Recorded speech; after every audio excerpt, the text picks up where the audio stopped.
The defeat of a self-proclaimed god, the imminent death of the Warrior Nun, and an approaching holy war, the ending of Warrior Nun Season 2 is filled with unexpected revelations. Sleazy demon Adriel is the big bad of Season 2, and he makes for an incredibly vivid villain. His syrupy tone is perfectly emblematic of his charming, manipulative, and fundamentally deceitful ways. Adriel is a thief who steals the halo from Rhea, a being who rules the realm on the other side of the portal. Disguising himself as a human, he's well on his way to establishing his own powerful cult when the first warrior nun, Ariella, skillfully tricks him. He is subsequently entombed for 1,000 years. When he's freed by Ava and the Order, he immediately becomes the leader of a brand new cult. Adriel is the one responsible for encouraging Dr. Gillian Salvius to create a dimensional portal. He lures her top assistant, Christian, into his cult and uses technology from ArcTech to focus the prayers of his followers, making him invincible. He proceeds to use that tech to perform apparent miracles like healing boils, stopping a plague of locusts, and dispelling a fear-causing fog. Of course, he's also the source of these ills, which he creates using his cutting-edge gadgets. Just when it seems like he's powerful enough to trap Rhea and kill Ava, the warrior nun summons the monstrous Tarrasques from the other side. They tear him limb from limb. It's a perfect end. Adriel brags that nothing in the human realm can kill him, so Ava simply brings over the thing he's been fleeing. It remains to be seen if he'll actually stay dead, but it's obvious that his death unclouds the minds of his followers. Throughout Season 2, Ava is in training to defeat Adriel. While she gains more control over her powers, which include energy blasts and the ability to phase through objects, they suddenly fail her at random times. The halo just sort of gave out. It's not like it was running out of power, it's just like someone flipped off a switch. This is all thanks to Adriel's gigantic cross, which acts as a siphon for mystical energy, even prayers. The uncertainty and rebelliousness Ava demonstrates in Season 1 are gone as her sisters in the Order of the Cruciform Sword become her priority. She accepts them, and they accept her. Ava resigns herself to the idea of having to sacrifice her own life to defeat Adriel. Miguel, who has returned from the other side to kill Adriel, tells Ava that he's a bomb and she's the fuse that will set him off. Ava manages to survive that eventual detonation, but she's mortally wounded in her fight with Adriel and Lilith. After Adriel's destruction, she's content to die and give the halo to Beatrice, but Lilith suggests putting her through the gate to the other side. No one knows how this will affect her, but it will save her life. Miguel and Lilith both came back from the other side and were greatly changed, but neither carried the halo. What will Ava be like when she returns? We don't yet know. No character on Warrior Nun has enjoyed crazier swerves than Sister Lilith. Her main ambition in Season 1 is to be the one who receives the halo after Sister Shannon is killed. When Ava gets it instead, she's furious and sets out on a mission to kill her. But instead, a monstrous Tarrasque kills her while she hunts down Ava. Surprisingly, Lilith not only returns from the dead, but comes back with terrifying new powers. Her demonic claws and quantum teleportation make her a powerful ally for the Order when she returns. However, Lilith finds her skin becoming scaly in Season 2 and turns to Dr. Gillian Salvius for help. Gillian examines the scales and suspects a mutation of some kind, but is unable to provide her with any real answers. When Lilith goes to Adriel, the slippery manipulator unlocks her potential. This includes giving her sight that allows her to see demons as well as huge bat-like wings. In other words, she's a demon nun. Adriel's sweet-talking preys on Lilith's jealousy of Ava. Moreover, there's a kernel of truth in Adriel's arguments about seeking freedom from a capricious god who doesn't answer prayers.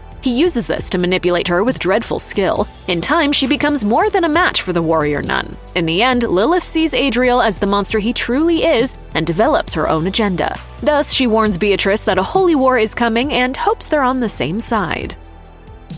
The betrayal of Father Vincent at the end of Season 1 is a truly wild moment. His story as a former hitman and alcoholic who redeems himself in the priesthood is touching until it's revealed that he's Adriel's biggest accomplice. He betrays the trust of everyone in the Order of the Cruciform Sword and continues to act as Adriel's right-hand man in Season 2. Vincent buys into Adriel's rhetoric about freedom and fighting the oppression of the church. However, the more that Adriel grandstands, the more Vincent starts to have doubts. This comes to a head when Adriel kills the Pope. Father Vincent grabs the crown of thorns, which can render supernatural beings powerless, and gives it to Ava instead of returning it to Adriel. Ava sees his doubts and approaches him. Mother Superion spares Vincent's life earlier in the season. This act of mercy winds up helping everyone as Father Vincent aids the Order in the final battle against Adriel. Where the disillusioned priest will go next is unclear, especially since he takes off his collar in the finale.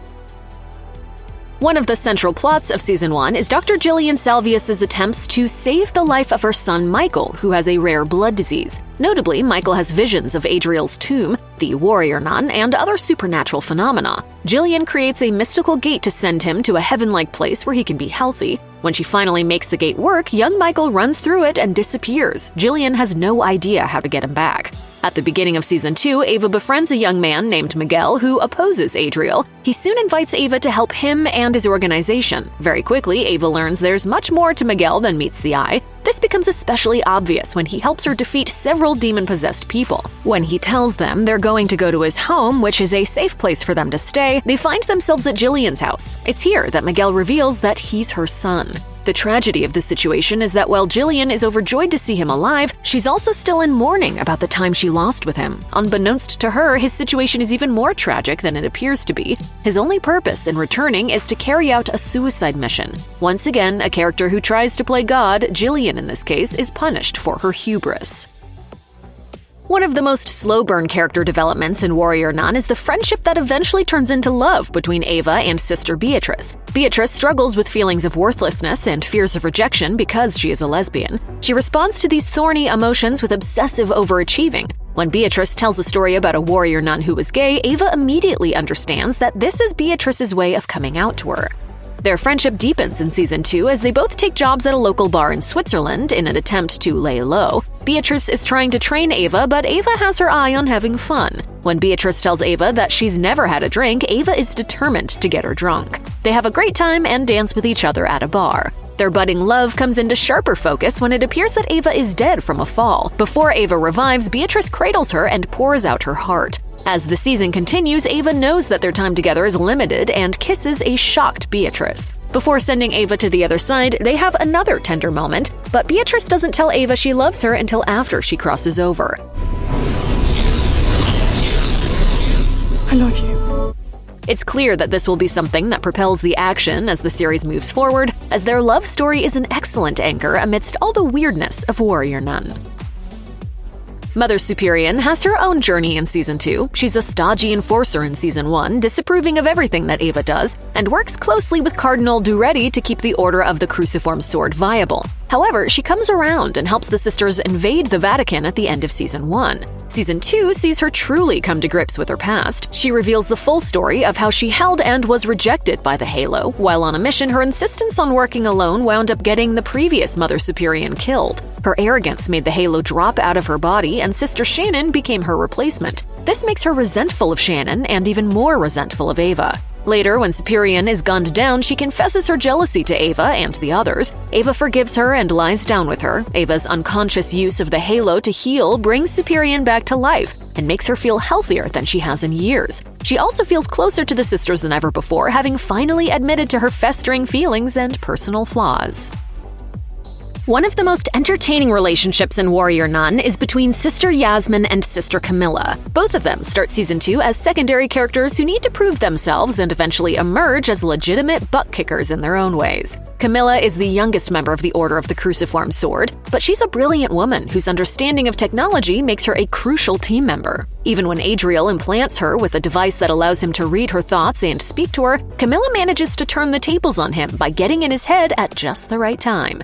Yasmine is part of an order dedicated to protecting the Crown of Thorns, the weapon that temporarily deprogrammed Adriel and allowed Ariella to imprison him. When Adriel is let loose upon the world, Yasmine tracks down the order to inform the Warrior Nun about the Crown's existence. While guiding them to the Crown in a museum heist, Yasmine quickly has to figure out how to navigate the violent and dangerous world of the Order. Yasmine and Camila are key players in the final battle against Adriel. Camila takes out a whole gang of thugs while Yasmine manages to stab one of the leaders, who bleeds out. Both will likely have even more significant roles in the future.